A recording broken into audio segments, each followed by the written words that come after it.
Bonjour à tous et bienvenue sur le Learn and Earn Crypto Podcast. Et cette semaine sur le podcast, on parle d'incertitude. En fait, comment ne pas ajouter d'incertitude dans son trading afin de favoriser une meilleure prise de décision. Donc sur ce, bonne écoute.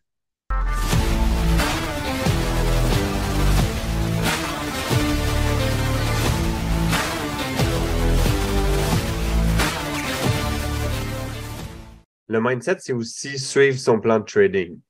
Puis, si déjà à la base, tu notes pas tes trades dans un journal de trading, ça va être difficile pour toi d'apprendre de ces trades-là. Puis ça, c'est quelque chose que j'ai vu, j'ai entendu, puis j'ai discuté avec beaucoup de personnes. Il y en a beaucoup qui ne notent pas dans un journal de trading. Donc, comment est-ce que tu veux pouvoir garder le tracking, en fait, garder le suivi sur qu'est-ce qui fonctionne puis qu'est-ce qui fonctionne pas au niveau de ton trading. Donc, d'avoir ton journal de trading qui est rempli, c'est nécessaire.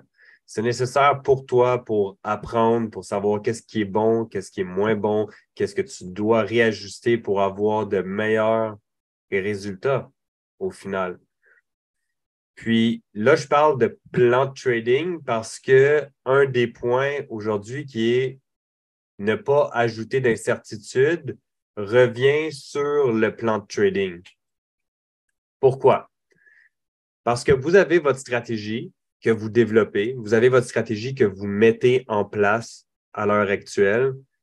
Puis la réalité, c'est que si vous êtes constamment en train de chercher à rajouter de nouvelles choses dans votre plan de trading, donc de rajouter potentiellement des nouvelles confirmations. Donc, si par exemple, on regarde que nous, ce qu'on attend, c'est la cassure d'une trendline avec des divergences, puis une zone précise, puis que de l'autre côté, après, on commence à regarder des POI, on commence à regarder des imbalances, on commence à regarder des variables qui sont additionnelles, mais qui ne sont pas sur la stratégie initiale.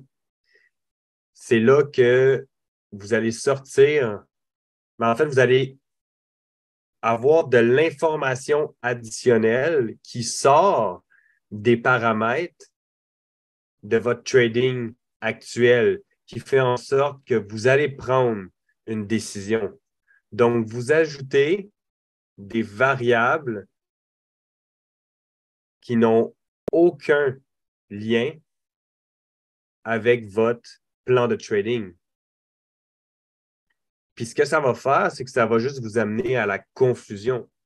Parce que d'ajouter des variables qui n'ont pas un rapport ou un lien direct avec votre plan initial, ben, ça va être très difficile pour vous, voire quasi impossible, de déterminer qu'est-ce qui fonctionne puis qu'est-ce qui ne fonctionne pas. Parce que vous êtes constamment en train de, changer peut-être, ben, je ne vais pas dire mais vous êtes constamment en train de soit changer de stratégie ou ajouter de la nouvelle information pour prendre des décisions. Puis ça peut rendre votre prise de décision beaucoup plus complexe, beaucoup plus difficile également. Donc, ça va ajouter de l'incertitude par rapport à votre prise de décision. Pourquoi? Parce que si moi, ce que je regarde en ce moment, disons que je regarde, j'attends une entrée dans la zone, d'avoir ma simple ou double divergence, d'avoir une confirmation peut-être d'une bougie puis d'une cassure de trendline, par exemple. Si c'est ce que moi, j'attends, mais quand en plus de ça, je décide de rajouter des POI, je décide de rajouter des imbalances, bien, ça va amener ma prise de décision beaucoup plus incertaine parce que ça ne fait pas partie du plan initial, mais je suis en train de les rajouter. Est-ce que c'est une mauvaise chose en soi? La réalité, c'est que oui, si vous n'avez pas nécessairement conscience de ce qui fonctionne dans votre plan actuel. Donc, c'est pour ça que vous devez restez sur la stratégie que vous avez en ce moment, restez sur le plan de trading que vous avez en ce moment, puis ne pas ajouter de variables. Parce que d'ajouter des variables va ajouter de l'incertitude sur votre prise de décision. Ça va ajouter des variables qui ne sont pas dans votre plan de trading. Puis après, ça va être difficile pour vous de déterminer ce qui fonctionne ou ce qui ne fonctionne pas dans votre plan de trading. Donc, quand vous allez noter vos trades dans votre journal de trading, vous allez avoir votre win rate, donc le taux de victoire, donc combien de trades vous avez gagné, combien de trades vous avez perdu, votre rentabilité, mais comment est-ce que vous allez pouvoir déterminer ce qui a fonctionné versus qu'est-ce qui n'a pas fonctionné si vous êtes constamment en train de rajouter des variables, si vous êtes constamment en train de changer votre stratégie. Donc, il faut pouvoir conserver la stratégie puis ne pas sortir de celle-ci. Ensuite, quand que vous êtes capable de suivre votre plan de trading, puis d'analyser, de voir ce qui fonctionne moins bien, là, après, avec ce qui fonctionne moins bien, vous pouvez voir qu'est-ce que vous pouvez faire pour réajuster ça pour que ça fonctionne mieux, ou tout simplement enlever ce qui ne fonctionne pas pour conserver seulement ce qui fonctionne. Parce que si vous avez confiance dans vos trades, si vous avez confiance dans vos capacités à faire ce qui doit être fait, et ce sans hésitation, ça va vous amener à du succès.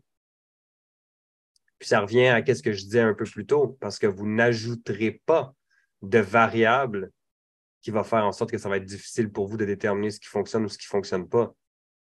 En conservant votre plan initial, le plan que vous avez appris, là, vous allez être capable de déterminer ce qui fonctionne, ce qui ne fonctionne pas. On enlève ce qui ne fonctionne pas, on conserve seulement ce qui fonctionne, puis on focus là-dessus. De cette façon-là, vous allez trader avec confiance, vous allez avoir confiance en vos capacités, puis vous allez pouvoir prendre des trades qui sont faits sans hésitation. Un autre point qui est important, puis en fait, il y a 3 points que je vais mentionner. Puis avant de mentionner les 3 points, il y a une phrase qui est intéressante, qui est de focaliser sur l'information qui vous permet de trouver l'opportunité et de faire du profit, plutôt que de focaliser sur l'information qui va nourrir votre peur, qui va nourrir votre incertitude. Mais pour focaliser sur l'information qui permet de trouver l'opportunité, vous devez suivre votre plan de trading. Vous devez conserver ce plan de trading-là pour pouvoir analyser ce qui fonctionne puis ce qui fonctionne moins bien.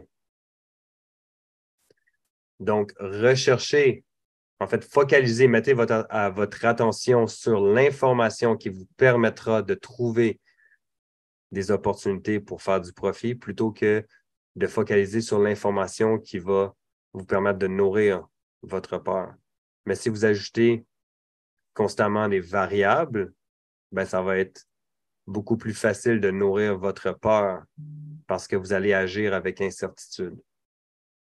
Donc, 3 points importants à se rappeler. 1, tu n'as pas besoin de savoir ce qui va arriver par la suite pour faire de l'argent. 2, tout peut arriver. Et 3, chaque moment est unique. Ces 3 points-là viennent du livre Trading in the Zone, que si vous n'avez pas lu, si vous n'avez pas écouté le livre audio, je vous invite fortement à le faire. Moi, je l'ai commencé. Puis c'est 3 points que je trouvais très intéressants de ramener aujourd'hui sur l'appel pour que vous puissiez, en fait, juste considérer ça. Donc, voilà.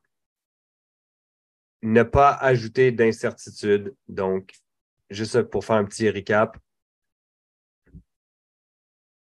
conservez votre plan de trading, conservez la stratégie que vous avez apprise initialement, puis analysez-la. Mais pour analyser, vous avez besoin de données. Puis pour avoir des données, vous devez conserver ce plan de trading-là pour pouvoir prendre plusieurs et plusieurs et plusieurs trades sans ajouter des variables qui peuvent venir changer ces données-là.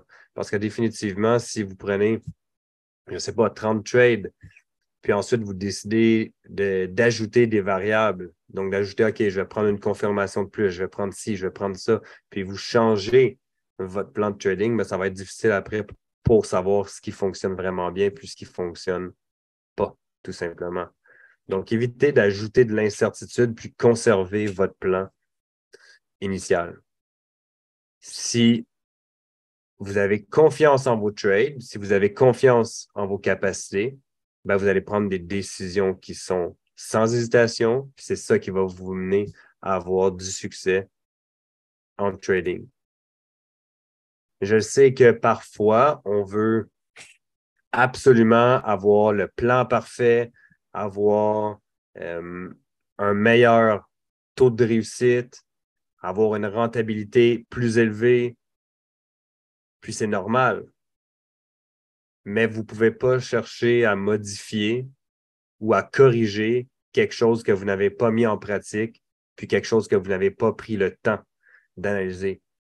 Et encore une fois, vous devez absolument noter vos trades pour pouvoir analyser, pour savoir ce qui fonctionne, ce qui ne fonctionne pas. Donc, prenez votre journal de trading, puis notez tous vos trades. Si vous n'êtes pas capable de noter vos trades parce que vous en prenez trop, et trop, c'est comme pas assez. Puis probablement qu'en ce moment, ça vous donne, en fait, ça vous réussit. Mais un jour ou l'autre, ça va vous péter dans la face. Parce que vous prenez des trades, ça fonctionne, mais est-ce que vous savez réellement ce qui fonctionne en ce moment? Puis quand vous perdez vos trades, est-ce que vous savez exactement pourquoi vous les perdez? C'est ça la question qu'il faut se poser. Donc, c'est pour ça que c'est important de noter tout dans un journal de trading, puis de conserver son plan de trading, de conserver la stratégie initiale que vous avez apprise pour ne pas ajouter de variables externes ou de variables additionnelles qui vont faire en sorte que vous allez avoir plus d'incertitude dans votre prise de décision. Donc, voilà. Ça fait le tour pour ce que je voulais vous partager aujourd'hui. J'espère que ça fait du sens. Est-ce que vous avez des questions? Est-ce que vous avez des choses à mentionner, Mathieu? J'ai identifié les mauvais patterns que je fais souvent en les notant dans mon journal. Et voilà. Si tu notes dans ton journal, tu vas être beaucoup plus en mesure d'identifier tes mauvais patterns. Puis si tu identifies tes mauvais patterns, tu vas être capable de les enlever. Puis si tu enlèves tes mauvais patterns et que tu gardes juste les bons, boum, ton win rate vient d'augmenter parce que tu enlèves ce qui ne fonctionne pas. Donc, par exemple, si tu as un taux de réussite de 50-60% en ce moment, ou on va même dire 40%, tu réussis seulement 40% de tes trades.